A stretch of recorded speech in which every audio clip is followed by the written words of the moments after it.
이승만 대통령은 서울운동장에서 개최된 국민대회에서 누구나 다 방 한 칸이라도 나누어져서 살며 전재민과 함께 무사히 이 겨울을 넘기자고 호소했다. 그리고 경무대같이 넓은 데서 우리 내가 거처하기에는 너무 미안해서 정부기관에서 함께 쓰도록 하고, 이승만 대통령과 프란체스카는 조그만 거처 하나를 만들어 거기로 옮길 예정이니 일반 국민들도 서로 도우며 일해 나가기 바란다는 묘지의 치사를 했다. 제임스 딘 소장이 서울로 압송 도중 사망했다는 이야기가 있으나 확인된 보고는 아니었다. 제6사단의 한국군 병사들이 저녁 한만 국경에 도달했다고 신 국방부 장관에게 연락이 와서 대통령에게 보고했다. 이승만 대통령은 남북한 동포들이 서로 협조하도록 당부하는 방송을 했다. 민족이 한데 뭉쳐서 합심해야만 통일을 이룩할 수 있으며 모두 단군 한 핏줄을 이어받은 형제 자매이니 서로 잘못을 용서하자고 호소를 했다. 수복 직후 지방에서는 불행한 일들이 있었지만 서울이나 기타 도시에서 보복 행위는 거의 없었다고 한다. 어찌할 수 없는 몇몇 개인적인 경우가 있었기는 했지만은 정부가 강력히 이런 일들을 반대하며 제지하고 있었던 것이다. 이승만 대통령은 한국을 위해서 미국에서 일하며 여러모로 도움을 주는 올리버 박사에게 편지를 썼다. 올리버 박사가 그와 각별한 친분이 있었던 영문학자 인수 교수에 대한 구명을 호소해온 장문의 전보문에 대한 해답이었던 것이다. 이 교수는 공산당이 서울 점령 3개월 동안 공산당을 위한 방송에 참여하는 바람에 군사재판에서 사형 선고를 받았던 것이다. 올리버 박사 네 분께 특무대는 인수 교수가 인천에 은신 중인 것을 찾아냈으며 모두 이 교수에 대해서 크게 근심하고 있습니다. 불행하게도 이 교수는 서울을 떠나려는 생각이 없었고 오히려 공산당을 환영했다고 들었습니다. 알려진 두드러진 죄과 때문에 교수를 석방하기에는 곤란할 것 같습니다. 그러나 그의 교육 등으로 봐서 이 교수는 지금 큰 도움이 될 수 있는 좋은 인재이지만 개인적으로 할 수 있는 일은 제가 할 수 있는 일은 거의 없습니다. 내가 그 사람에 대해서 몇몇 사람들과 의논을 해봤으나 그 사람들이 최선을 다할 것입니다. 그가 영국에 있었을 때 그의 배경에 대해서 귀하에게 글로 설명한 일을 기억하고는 있습니다. 이렇게 편지를 썼다. 무초 대사는 어제 도쿄와 워싱턴 방문차 이곳을 떠났습니다. 나는 나라의 국가 원수로서 마음에 내키지 않는 일을 받아들이기보다는 대통령직을 사임하는 것이 좋겠다고 대사에게 말하긴 했습니다. 대사는 이곳 실정과 사태의 심각성을 알고 있었던 것입니다. 내가 우리의 권리를 이토록 고집하지 않으면 안 되는 것이 미안한 일이지만 모든 일이 진행된 뒤보다는 지금 이 문제를 결정짓는 것이 더 나을 것이라고 대사에게 말했지요. 이번에 전달받은 작전 명령서에는 국제연합군이 북한 지역을 수복한 상태로 그대로 통치할 것이 분명하며 유엔은 한국 정부가 북한에 대해서 관여하지 않도록 하리라는 것을 말하고 있습니다. 앞으로 어떤 모양의 선거가 될 것인가 귀한한 상상할 수 있을 것입니다. 이승만 대통령은 올리버 박사에게 계속 편지 내용을 쓰고 있었다.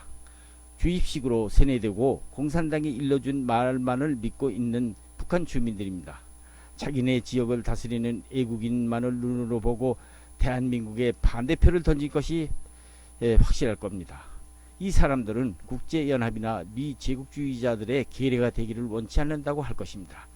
당장 우리 국민에게는 군정을 위한 작전명령서보다는 실제로 더 급히 필요한 것이 많이 있습니다. 우리 국민이 지금 절실히 필요로 하는 것은 식량입니다. 대만으로부터 들어온 약간의 보급 물자와 식량 외에는 뚜렷한 월동 대책이 마련되어 있지 않습니다. 적시에 필요한 물자를 보급해주지 못하면 우리 국민들이 살아갈 수가 없습니다. 남한과 마찬가지로 북한에도 식량 문제는 절실한 것이나 아직 확실한 대책이 논의된 바 없습니다. 이미 서리가 내리고 있고 추수기는 벌써 끝났기 때문에 더 이상의 식량 수확은 없을 것입니다. 다행히 남한의 식량은 우리 손에 남아있지만 북한의 식량은 모조리 공산군들이 걷어가 버렸다고 합니다. 북한 주민들이 굶주리고 있기 때문에 북진 중인 우리 국군들은 식량을 주민들과 나눠 먹기 위해서 하루에 3번인 식사를 2번으로 줄이기로 했다는 보고를 국방부 장관으로부터 받았습니다. 북한으로 식량을 보내려면 적어도 한 달 이상은 걸릴 것입니다. 지금부터 우리 돈으로 열심히 구미를 사들여서 보낸다 해도 시간은 더 이상 걸릴 것으로 여겨집니다. 그런데 국제연합군과 군정당국은 식량 운반 같은 시급한 문제보다도 주민을 다스리는 방법과 대한민국을 여기서 제외시키는 방법에 대해서만 의논을 거듭하고 있답니다.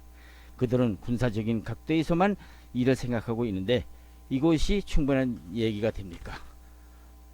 이상은 올리버 박사에게 보낸 이승만 대통령의 편지 내용이다. 올리버 박사가 대통령 이승만에게 군명 요청을 했던 이인수 씨는 고 이승만 대통령의 양아들인 동병이인인 명지대 교수를 역임했고, 이승만 대통령의 양자로 입양되었던 이인수 교수와는 전혀 다른 사람으로 6.25 당시 서울 탈출에 실패하는 바람에 당시 서울이 인민군 점령하에서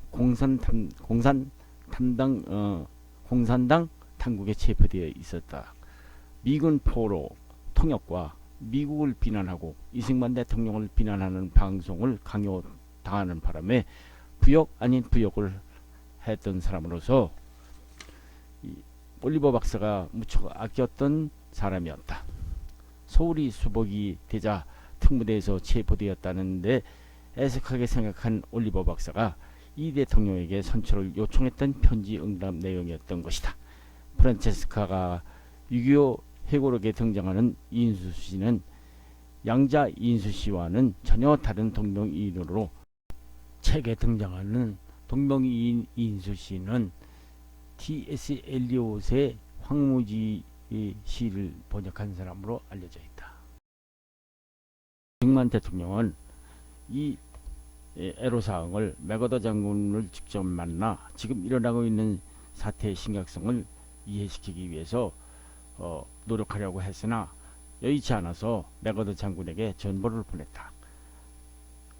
변형태 박사가 29일 미국으로 떠나기로 결정되어 변 박사 편에 편지를 보내기로 한 것이다.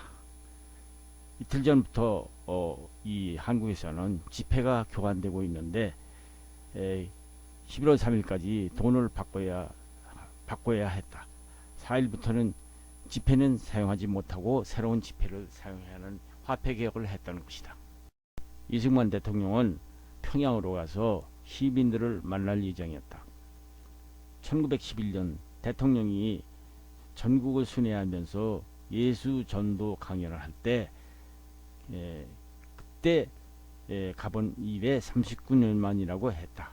프란체스카는 대통령이 평양에 갈 때 입을 한복과 두루마기를 정성껏 손질을 하고 있었다. 평양은 아직 안전한 곳이 아니므로 은근히 염려를 했던 것이다. 이번에 대통령을 수행하여 오게 된 김광섭 비서만은 처음 소풍 가는 어린애들처럼 들떠 있었고, 이승만 대통령도 기쁨을 감추지 못하고 있는 것 같았다. 10월 30일 대통령이 평양을 무사히 다녀오고 난 다음에 이 일기를 쓴다. 이승만 대통령은 이날 오전 7시 반 경부대를 출발해서 8시 35분 여의도 비행장을 이륙해서 평양으로 떠났다. 신성모 국방부 장관, 김광섭 비서, 김장흥 총경, 이선근 대령 등이 수행했으며 공군의 김정열 장군이 경호 비행을 했다.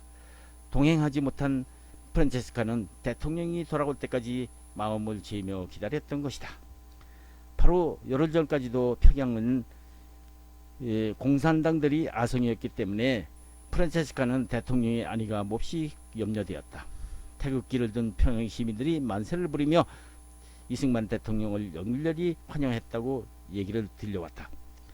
연설을 마친 대통령이 군중 속으로 들어가서 수많은 평양 시민들과 악수를 하며 껴안고 등을 두드리는 바람에 수행했던 사람들과 정일권 장군이 무척 애쓰고 혼이 난 모양이었다. 신성모 국방부 장관은 물론 항상 느긋했던 김광섭 비서도 대통령의 뜻하지 않은 행동에 어찌나 놀랐던지 목숨이 10년이 단축되었다고 전해왔다. 무기를 숨기고 있는 패잔병이나 적색분자가 끼어들지 모르는 군중 속으로 대통령이 들어가는 것을 본 것과 몰려드는 시민들 때문에 경호원들은 온 신경을 곤두세우며 식은땀을 흘렸고 김장흥 총경은 그저 무사하기를 하나님께 빌었다고 전해왔다. 시청 발코니에 올라간 대통령에게 환영식장에 운집한 평양 군중들이 눈물을 흘리며 뜨거운 환호를 보내자 감격한 이승만 대통령은 긴 연설을 하고 수많은 박수를 받았다고 전해왔다. 평양 시민 환영대에서 대통령이 연설했던 내용을 김광석 비서가 가져왔다. 그 내용은 다음과 같다. 평양 시민 여러분, 우리는 단군의 후손으로서 모두 형제요. 한 핏줄이니 다시는 서로 헤어지지 말읍시다. 한 덩어리로 굳게 뭉쳐서 공산당을 몰아내고 기어이 남북 통일을 완수하여 우리 삼천리 강토에서 영원 무궁토록 자유와 평화를 누리면서 힘을 합해서 살아갑시다. 5대로부터 독립된 우리는 완전 무기란 독립을 찾아야 하며 죽을 수는 있어도 자유권을 포기할 수 없으며 더욱이 우리 민권의 자유만은 아무도 막을 수 없는 것입니다. 피를 흘리며 싸워서 자유독립국을 세운 이 나라입니다. 어떤 나라가인들 들어와서 우리에게 이래라 저래라 하지는 못할 것이며 또한 간섭을 받을 이유도 없고 받지도 않을 것입니다. 남북동포가 오직 한 덩어리가 되어서 통일된 민족의 기상과 의지로서 내 나라를 만들어 새 생활을 합시다. 모두 함께 생사를 같이 해서 이 강토를 우리끼리 지켜야 할 것입니다. 과거의 잘못은 서로 용서하고 사랑합시다. 이제는 한마음 한뜻으로 뭉치고 또 뭉쳐서 살아도 같이 살고 죽어도 같이 죽읍시다. 4천년을 이어 내려온 혈족으로서 아무리 어렵고 가난해도 있는 것은 서로 나누어 쓰고 나누어 먹으며 서로 돕고 양보하여 하나로 굳게 뭉칩시다. 이상은 그 내용이었다. 이승만 대통령은 모든 행사를 무사히 마치고 오후 1시 35분 여의도 비행장에 안착했다.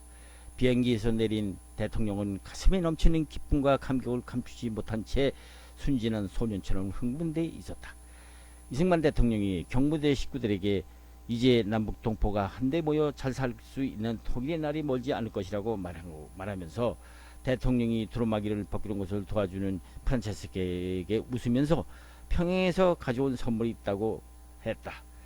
프란체스카는 대통령이 손바닥에 슬며시 쥐어주는 작은 선물의 감각에 소스라치게 놀라며 들여다보니 그것은 살아서 꿈틀거리는 이였던 것이다. 이 조그만 이 손님은 대통령이 평양 시민들과 함께 껴안고 반가워했을 때 두루마기에 올마 옷깃에 숨어서 경무대까지 따라온 것이었다. 이승만 대통령은 전쟁으로 잿더미가 된 도시와 마을을 재건하는 문제와 특히 피난민들의 구호 문제를 걱정해서 대책을 강구하고 있었다. 그리고 이북 동포들의 식량난이 극심해서 한국 정부가 취할 수 있는 모든 방도를 다해서 도와야 할 텐데 전쟁으로 인한 식량 수확 감소로 결국에는 구호미에 의존해야 하므로 그 도입에 부심하고 있을 수밖에 없었다. 국제연합측과 군정당국에서는 아직 이에 대해서 아무런 대책도 없었다. 10월 31일 대통령이 국내 기자들에게 유엔청의 결의안에 따라서 행동할 것이며 유엔 한국통일부흥위원단 언커크와 적극 협조할 것임을 밝히는 성명을 발표했다. 북한에서 시행할 선거에 대해서는 북한 주민들이 자유의사로 선거할 수 있는 분위기가 조성되는 대로 꼭 실시하기를 바란다는 것을 말했고 한국 정부가 언커크 대표단을 힘껏 도와줄 것임을 밝힐 수밖에 없었다. 이승만 대통령은 환도 후 첫 지방장관회의를 개최하는 마당에서 이 얘기를 나왔다. 평양에서 시민대회를 열고 38선이 완전히 없어진 지금 평양 시민들이 대한민국 정부의 민주정치를 하루속히 베풀어 달라는 메시지를 대통령에게 보내왔다. 이승만 대통령은 이 편지를 보고 감격할 수밖에 없었다. 당초 북한 점령 지역에서 유엔 감시하에 북한 지역 선거에 대하여 반대하는 것을 번복한 것은 이승만 대통령이 지방장관 회의에서 발언한 북한 지역 자유선거를 통한 민주정치를 하겠다는 자신감을 가졌기 때문이었다. 유엔의 언커크 제의를 받아들인 것이다. 평양 시민들의 열렬한 환영을 받은 데다가 평양 시민들이 북한도 민주정치를 해달라는 요청을 받고 앞으로 민주정치에 자신감을 가졌기 때문이었다.